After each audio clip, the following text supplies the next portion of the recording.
16 श्राद्ध में 16 दिन आर्यमा स्वामी पितरों को पितृलोक चंद्रलोक से ऊपर पितृलोक से लेकर निकलते हैं। जैसे आपके यहाँ चतुर्थी का श्राद्ध है तो चतुर्थी के श्राद्ध वाले दिन जितने भी चतुर्थी के श्राद्ध वाले हैं सब जगह पर पितरों को भेजते हैं, उनकी छतों पर छोड़कर आते हैं। फिर 7 दिन तक श्राद्ध वाले 16 दिन तक पितृ पूरी पृथ्वी पर मृत्यु लोक में भ्रमण करते हैं, श्राद्ध का भोजन करते हैं। एकम का श्राद्ध जिसका होता है उसको भेजते, दूज का जिसको भेजते, तीज का जिसको भेजते। इनको लेकर उस दिन वापिस नहीं जाते, इनको अमावस्या वाले दिन लेकर जाते। 16 दिन श्राद्ध के पूर्वज पितृलोक छोड़कर चंद्रलोक छोड़कर मृत्यु लोक में रहे, भ्रमण करते रहे। 2 चावल का दाना आप अपने पूर्वजों के पितरों के स्थान का स्मरण कर कर या परिंदा या मटके का स्मरण कर कर छत पर डाल दो, उसका स्मरण रहे, मिले उसका। श्राद्ध पक्ष के अंदर चुटकी भर आटा दरवाजे की दोनों चौखट पर डाला जाता है। किसी किसी के यहाँ दरवाजे पर आटे से रंगोली बनाई जाती, वो देव पितर के भाव से डाला। जिस बेटे बेटी का मंगल विवाह नहीं हो रहा हो, शुभ कार्य की सूचना नहीं आ रही हो, बहुत दिनों से एक फाइल कहीं लगी हुई है, अटकी हुई है, नहीं काम हो रहा, हम उनसे कहेंगे ये जो 16 दिन श्राद्ध के हैं, जितने दिन निकल गए, जितने दिन बचे हैं उन दिन में आपके दरवाजे के बाहर एक चुटकी घर से आटा लाकर चौखट के इस ओर चौखट के उस ओर दोनों जगह चुटकी भर आटे को डालना प्रारंभ करो। 16 दिन श्राद्ध के पूर्ण हो। जब अमावस्या आए किसी जलाशय, सरोवर, तालाब, बावड़ी, कुआं के पास में घी का दिया लगाकर आना, बाबा से प्रार्थना कर आना। केवल 22 से 24 दिन निकलते हैं और घर में कोई शुभ कार्य की सूचना आना प्रारंभ। रोटी जब देते हैं या तो गाय के मुख में 16 श्राद्ध में जब रोटी देते हैं तो रोटी को बीच में से तोड़कर, रोटी का जो भाग होता है उसको मतलब ऊपर से फुलका का परत नहीं निकालना है। रोटी जो सीधी सीधी है ना, जैसे ये रोटी है तो इसको बीच में से तोड़ लिया, 2 भाग विभाजित कर लिया, नीचे वाले भाग में भी थोड़ा सा गुड़ शक्कर रख लिया, ऊपर वाले भाग में भी गुड़ शक्कर रख लिया, एक के ऊपर एक रोटी को रख लिया, वो गाय को दी। तो अपन श्राद्ध पक्ष में 2 पूड़ी का प्रमाण है कि गाय को 2 रोटी दी जाती है, कुत्ता को 2 रोटी दी जाती है। 2 पूड़ी रख के देते कि नहीं देते? आप लोग को तो देते होगे, 2 पूड़ी के ऊपर पूड़ी रखकर, थोड़ा सा मीठा रखकर, नमकीन रखकर, कुत्ते को भी देते, 2 पूड़ी तोड़कर कागा को भी देते। 2 पूड़ी का प्रमाण कहां से आया? 2 भाग रोटी के टुकड़े का प्रमाण कहां से आया? श्राद्ध पक्ष में ही ऐसा क्यों किया जाता है? बाकी के समय पर तो कोई ऐसा 2 पूड़ी का प्रमाण ही नहीं, पर श्राद्ध पक्ष में ये क्यों कहा जाता है कि पूड़ी के ऊपर पूड़ी रख दे, उसमें मीठा रख दे, खीर शक्कर रख दे, गाय को दिया, कुत्ते को दिया, कागा को दिया, ऐसे क्यों कहा जाता है? उसका कारण क्या होता है? उसका केवल एक कारण है, जो नारी ने भोजन का निर्माण करा है, जो घर की बहू भोजन बनाई है, जो घर की बेटी ने भोजन बनाया है, घर की माता ने भोजन बनाया है। महाराज, पिता पुरुष एक कुल को तारता है, बेटी 2 कुल को तारती है। जब श्राद्ध पक्ष में 2 भाग रोटी के कर कर गाय को देती है, 1 भाग तो उसके ससुराल वालों को मिलता है। ससुराल को जब गया जी का पिंड होता है तो नाना नानी सबका स्मरण कराया जाता है। 4 भाइयों का परिवार है, पर पितृदोष मुझ पर ही क्यों आ रहा है? मैं क्यों तकलीफ भोग रहा हूं? मेरे को ही क्यों कष्ट आ रहा है? मेरे क्यों पांव दुख रहे हैं? मेरे घर में क्यों ऐसी परेशानी आती है? सबकी सब तो सुखी है। ध्यान रखना, पितरों का जिससे लगाव होता है और जिसको पितरों ने दिया होता है, पूर्वजों ने दिया होता है, भगवान ने दिया होता है, लालसा उसी से होती है। भीख मांगने वाला, भिक्षा मांगने वाला भिखारी भी होता है, भिक्षुक भी होता है। तो गाड़ी देख लेता है कि 4 व्हीलर गाड़ी से आया है तो सेठ जी 10 रुपया देगा। कोई पैदल जाता है तो भिखारी भी सोचता है बेचारा क्या देगा, उसके पास तो खुद नहीं, पाँव में चप्पल नहीं पहना है, फिर भी हाथ फैला देता है कि दे दे तो ठीक है, नहीं तो कोई गाड़ी वाला तो देगा ना मुझको। उसी तरह घर के पूर्वज, घर के जो आहूत होते हैं, घर के जो पितर होते हैं, घर के जो वासुक होते हैं, घर के जो पूर्वज होते हैं, आशा उसी से लगते हैं जो दे सकता है। जिसके पास है ही नहीं उससे क्या आशा रखेंगे? जिसके पास कुछ है ही नहीं उससे आशा रखना क्या? के लिए कुछ भी नहीं, हम हमारे पूर्वजों को क्या मत दो ना, स्माइल तो दे सकते हो। जिस दिन तुम्हारे पूर्वजों का श्राद्ध है, तुम्हारे पास में खिलाने के लिए अन्न नहीं है, तुम्हारे पास देने के लिए दान नहीं है, तुम ब्राह्मण को घर में नहीं बुला सकते, कुछ भी नहीं दे सकते, तुम्हारे पास देने के लिए वस्त्र नहीं, आभूषण नहीं, कुछ भी नहीं, मत दो। निवेदन है बस चेहरे पर प्रसन्नता रखकर, एक निवेदन है कि चेहरे पर प्रसन्नता रखकर उस दिन अपने पूर्वजों को याद जरूर करना और कह देना कि आप ही का दिया हुआ है जो हम खा रहे हैं, हम पर करुणा करना, हमारे पास कुछ भी नहीं है। डब्बे में से गुड़ या शक्कर निकालकर अरे गैस को लाइटर से जलाकर उसकी अग्नि में छोड़ देना, पर 2 दाने शक्कर के छोड़ना जरूर, जिससे वो जीवात्मा दरवाजे पर आकर भूखी ना जाए, उसके मुख में कुछ तो चला जाए और वो जीवात्मा तुम्हें आशीर्वाद दे जाए। तुम्हारे पास कुछ ना हो तो इतना तो दे सकते हो साहब, स्माइल तो दे सकते हो, प्रसन्नता तो दे सकते हो, मीठी वाणी तो दे सकते हो, अपने पूर्वजों को याद तो कर सकते हो, अपने इष्ट को याद तो कर सकते हो, जिसने दिया है उसका गुणगान तो गा सकते हो। श्राद्ध पक्ष में विषकपि अवतार का महत्व क्या है? विषकपि अवतार की महत्वता क्या है? देव पितर शिव महापुराण में अगर 16 दिन श्राद्ध के होते हैं और 16 दिन श्राद्ध में से कोई भी एक दिन श्राद्ध का जो तुम्हारी मर्जी पड़ जाए, जिस दिन तुम घर में फ्री हो, जिस दिन तुम्हारी मर्जी पड़ जाए, जिस दिन तुम्हारा मन कर जाए, उस दिन वृषकपि विषकपि नाम लेकर एक रोटी में थोड़ी सी शक्कर या गुड़, थोड़ा सा चावल, थोड़ा सा अगर चावल नहीं हो तो खीर बन जाए तो ज्यादा अच्छी है, रोटी के अंदर रखकर वृषकपि या विषकपि भगवान शंकर का एक अवतार है नारायण के साथ में। भगवान शिव और भगवान शंकर का और नारायण का एक अवतार मिलकर हुआ था। भगवान शिव और नारायण का मिलन से 3 अवतार हुए थे, 3 अवतार हुए। एक हरिहर अवतार भी भगवान शंकर और नारायण के मिलन से हुआ, एक वृषकपि अवतार भी नारायण और शिव के मिलन से हुआ। तो जो वृषकपि अवतार है भगवान शंकर और एक भगवान नारायण और भगवान शंकर के मिलन से शरंभेश्वर अवतार भगवान शंकर का और नारायण का मिलकर हुआ है, शरंभेश्वर। ये 3 अवतार नारायण और शिव जी मिलकर बने हैं। 3 अवतार भगवान शंकर ने नारायण के साथ मिलकर लिया, शरीर एक बनाया, दोनों मिल गए, एक शरीर बनाकर जगत का कल्याण करा। रोटी हो तो रोटी, पूड़ी हो तो पूड़ी, पराठा हो तो पराठा, जो तुम बनाए हो उसमें थोड़ा सा मात्रा दूध चावल की या खीर की, थोड़ी सी मात्रा गुड़ की, और वृषकपि या विषकपि अवतार का नाम लेकर अपने दरवाजे के बाहर खड़े होकर जो गौ माता को श्राद्ध पक्ष में किसी भी दिन ये भोजन वृषकपि का नाम लेकर दे देते हैं, उसके घर में कभी संपदा की कमी नहीं आती, धन की कमी नहीं आती। श्राद्ध पक्ष का ये स्वरूप है विषकपि अवतार। एक बार सब बोलेंगे, बोले विषकपि भगवान की। अब नाम आप लोग ले जिससे आप लोगों को याद हो जाए, बोलिए विषकपि भगवान की। आप विषकपि बोल सकते हो, वृषकपि भी बोल सकते हो, वृषकपि भी बोल सकते हो, और विष देव पितर कथा का ये सबसे सुंदर संवाद है विषकपि अवतार। पुराण की कथा सुन ली तो पितरों को समझ जाएगा कि पितर है क्या। सारे लोकों में सबसे सुंदर लोक है पितर लोक। कारण क्या है? तुम्हारे यहां दिवाली साल में एक बार मनाई जाती है, देवलोक में दिवाली साल में एक बार मनाई जाती है, नाग दीपावली के दिन।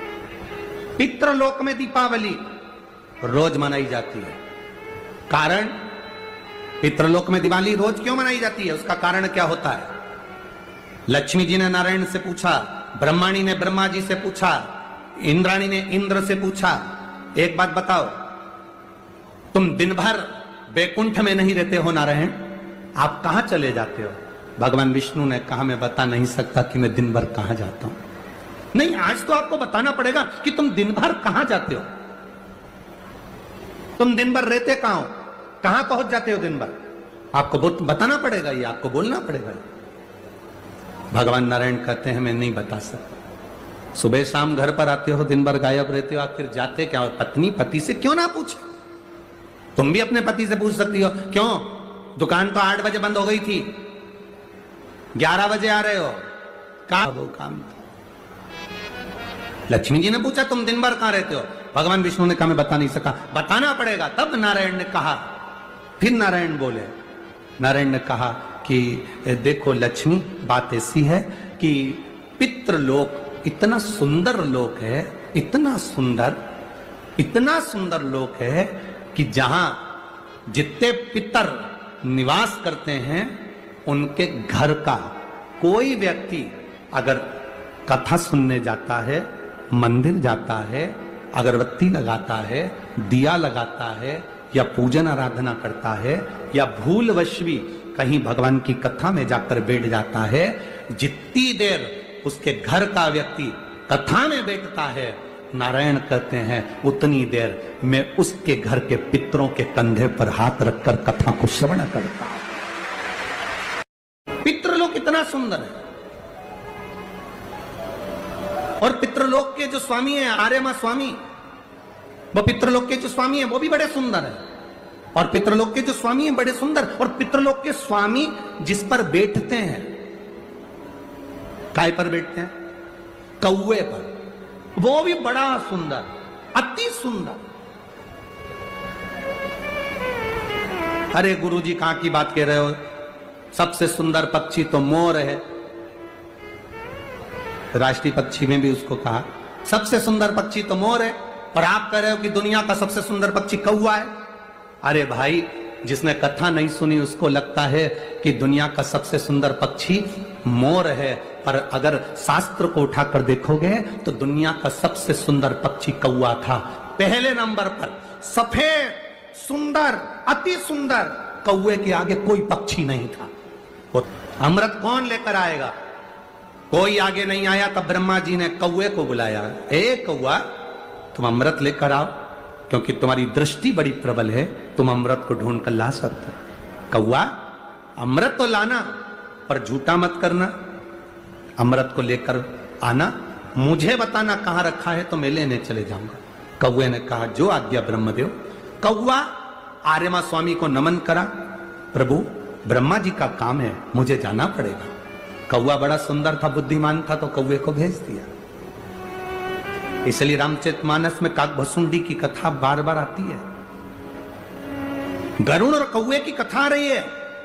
कौवा कितना विद्वान था, चला अमृत का पता लगाने के लिए। जब कौवा चला, अमृत का पता लगाते लगाते लगाते लगाते कौवे ने संकल्प ले लिया था कि जब तक अमृत नहीं मिलेगा मैं मुख झूठा नहीं करूंगा, पानी तक नहीं पीऊंगा। भूखा प्यासा कौवा दौड़ता रहा। आर्यमा स्वामी से कहकर कौवा दौड़ते दौड़ते दौड़ते दौड़ते जाए। बहुत दिन हो गए, तब कौवे को अमृत मिला। अमृत मिला तो कौवे को लगा बहुत तेज प्यास लग रही है, करूं क्या? कौवे ने उस अमृत को झूठा कर दिया। ब्रह्मा जी को आकर कहा स्वामी अमृत वहां रखा हुआ है, पर बात इतनी सी है कि मैंने उस अमृत को झूठा कर दिया। ब्रह्मा जी को क्रोध आ गया। ब्रह्मा जी ने कहा रे कौवे, तू सफेद होकर, सुंदर होकर, तूने ऐसा काला काम कर दिया, ऐसा बेकार काम करा, तूने अमृत को झूठा करा और ऐसा काला काम तूने करा। मैं तुझे श्राप देता हूं कौवे, तू गोरे से काला हो जाएगा। तूने अमृत को झूठा करा, इसलिए तेरी वाणी कर्कश हो जाएगी, तेरी वाणी कर्कश हो जाएगी। अमृत को कौवे ने झूठा करा था, इसलिए सारे पक्षी जल्दी मरते हैं, पर कौवा इतनी आसानी से नहीं मरता। कौवा इतनी आसानी से नहीं मरता। सारे पक्षी जल्दी मरते हैं, पर कौवा आसानी से नहीं मरता। तेरी वाणी कर्कश होगी तो काला होगा। सुंदर कौवा काला हो गया। आर्यमा स्वामी ने देखा कि मेरा कौवा, मैं जिस पर बैठता हूं, ये काला हो गया। आर्यमा स्वामी ने ब्रह्मा जी से कहा आप क्या चाहते थे? ब्रह्मा जी कहते हैं मुझे यज्ञ करना था, जमीन को लीपना था, कौवे ने अमृत झूठा कर दिया। क्यों चिंता करते हो? अमृत तो अमृत है, कोई झूठा भी कर देगा तो अमृत की शान कहां घट जाए? अमृत की क्या शान घटना? आर्यमा स्वामी ने कौवे से कहा तू चिंता मत कर। आर्यमा स्वामी बोले कौवे तू चिंता मत कर, आज मैं तुझको एक कार्य देता हूं। जब 16 श्राद्ध आएंगे, कौआ जिस जीव की जो तिथि होगी, मान लो किसी की चतुर्थी तिथि है, उस चतुर्थी तिथि पर तुझे छोड़ने के लिए पृथ्वी पर पितरों को जाना पड़ेगा। जब उनके छत पर तो पितरों को छोड़ने के लिए जाएगा, कौआ जब तू वापिस आएगा तेरे लिए छत के ऊपर भोजन रखा रहेगा। जिसकी छत पर भोजन रखा मिल जाए उसको तू पाएगा तो पितृ तृप्त होंगे। कौए ने कहा मेरे द्वारा पितृ तृप्त होंगे? कौआ नहीं, जब पितर वापिस आएंगे, पितृलोक में रहेंगे, उनको 1 वर्ष के अंदर जब भूख लगेगी तब कौआ तू अपनी चोंच में उनकी छत से जो भोजन लेकर आएगा, अपनी चोंच से निकालकर उन पितरों को देगा, जिससे उनका कल्याण होगा और वो आशीर्वाद प्रदान करेंगे। हम नहीं पहचानते हमारे शास्त्रों के विधानों को, हमने कह दिया ये अच्छा है, हमने कह दिया वो अच्छा, उसको समझो क्या कि श्रेष्ठता कहां है। शिव तत्व की प्राप्ति का एक आनंद बिंदु है। गाय का जो गोबर गिरता है, कंडा बनता, चेना बनता, या वो उपला, अलोना, गोबरी, जो समझो आप वो बन गया। पितरों को घी में गुड़ मिलाकर, शक्कर मिलाकर धूप देते हैं।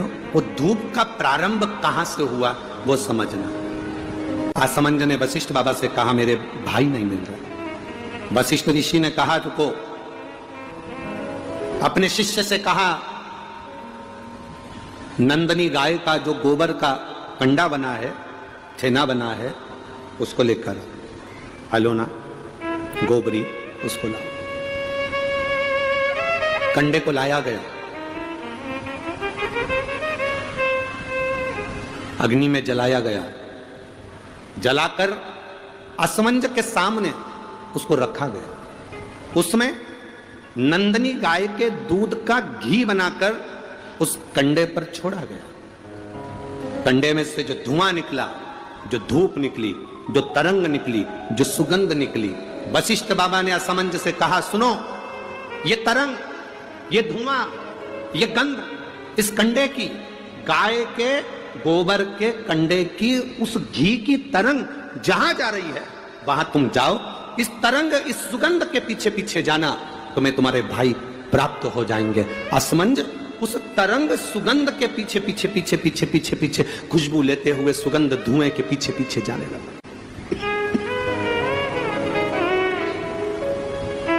जाते जाते जाते जाते कपिल मुनि के आश्रम में असमंज पहुंच गए।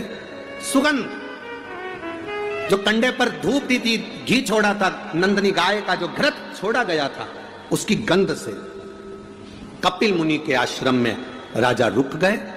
असमंज उस गंध को वहीं पर जानकर उन्होंने देखा यहां पर जरूर मिलेंगे।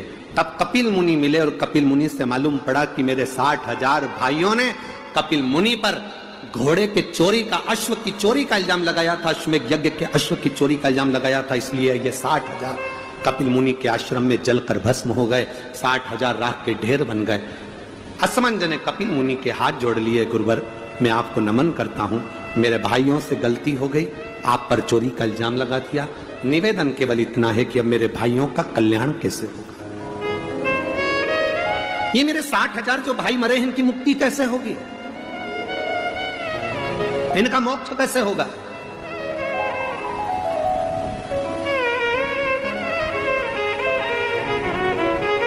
कपिल मुनि ने कहा ब्रह्मलोक से गंगा पृथ्वी पर लेकर आना। गंगा का जल जब कपिल मुनि कहते हैं मेरे आश्रम में आएगा तो ये 60,000 राख के ढेरों का कल्याण गंगा का जल कर जाएगा। ये गंगा का जल 60,000 राख के ढेर का उद्धार कर जाएगा। गंगा का जल लाना चाहिए। असमंज गंगा जी लाने में समय लगेगा, पहले तुम तुम्हारा घोड़ा लेकर जाओ, अश्व लेकर जाओ और तुम्हारे पिता सगर से अश्वमेध यज्ञ की पूर्णाहुति करवाओ, उसके बाद में गंगा लाना। अश्व लेकर असमंज चले, पर असमंज घर नहीं गए, वशिष्ठ बाबा के घर पर पहुंच गए। वशिष्ठ ऋषि के यहां जाकर असमंज ने हाथ जोड़कर कहा गुरुदेव, तुमने जो कंडे पर घी छोड़ा था, गाय का जो घी छोड़ा था, उसकी जो गंध उठी थी, वो गंध ने मुझे अपने भाइयों से मिलवा दिया।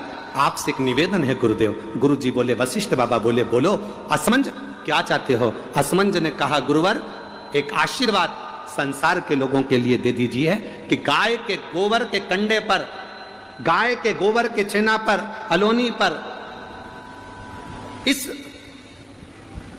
कंडे पर जो घृत गाय का घी छोड़ेगा या गुड़ शक्कर उस पर छोड़ेगा, उसकी गंध उसके पितरों को तृप्त कर दे और पितरों का आशीर्वाद उसके घर पर मिले। ये मुझे वर दीजिए, ये मुझे वर प्रदान करिए। आप लोगों में से कितने लोग हैं जिनके घर में कंडा जलाकर धूप दी जाती है? हाथ हिलाओ जरा। सभी लोग हैं, बहुत सारे। ठीक है, रखिए रखिए रखिए। दुनिया के लोग भले हमारे सनातन धर्म पर उंगली उठाएं कि कंडा जलाकर धूप छोड़ने से क्या पूर्वजों को मिल जाती है,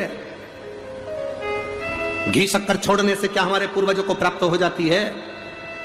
दुनिया के लोग कितना भी हंसें, दुनिया के लोगों को यह ज्ञान होना चाहिए कि गाय के घी में, गाय के कंडे में जब अग्नि तपती है और गाय का घी जब कंडे पर डलता है तो हमारे पूर्वजों को वो तरंग प्राप्त होकर हमें वर प्राप्त होता है और हमारे जीवन का कल्याण होता है, हमारे जीवन का सुख प्राप्त होता है।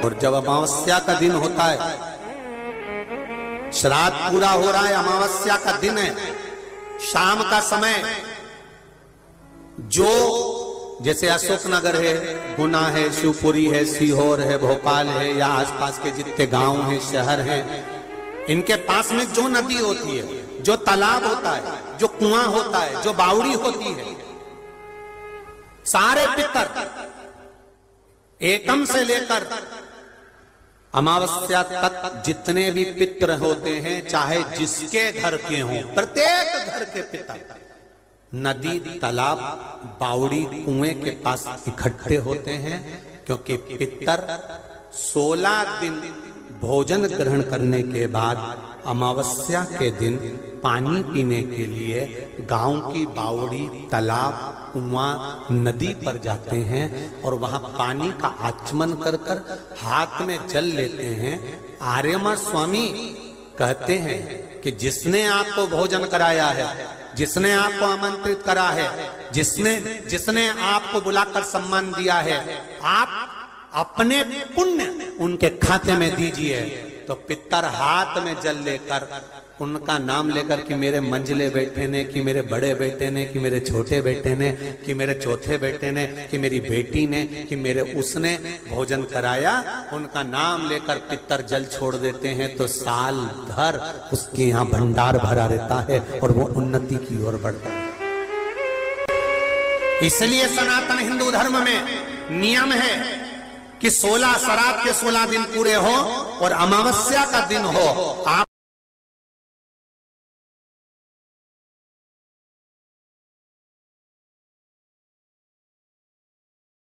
जो पितृपक्ष में ब्राह्मण को भोजन कराते समय नहीं बनाई जाती।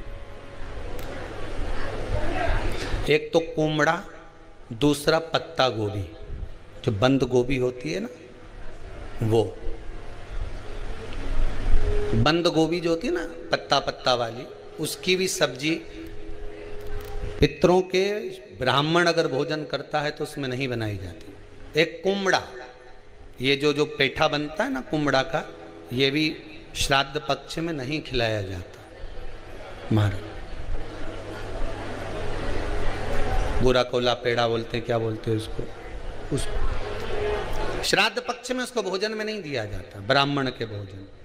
महाराज ब्राह्मण के भोजन में श्राद्ध पक्ष में सबसे ज्यादा जरूरी है दूध की खीर, दूसरा तुरई या गिलकी का भोजन, या तो सब्जी बनाओ या भजिया बनाओ, कुछ भी बनाओ। तीसरा मांस की दाल का भोजन, उड़द की दाल का भोजन। उड़द की दाल का या तो दही बड़ा बना लो, इमरती बना लो, या फिर बड़ा बना लो, या पकोड़ा बना लो, पर उसका भोजन होना जरूरी। आहूतों के हिस्से में चले जाता है। गिलकी और तुरई का भोजन पितरों के हिस्से में चले जाता है। मांस की दाल का भोजन, उड़द की दाल का भोजन प्रेतों के हिस्से में चले जाते हैं। इसलिए ये 3 भाग का भोजन ब्राह्मण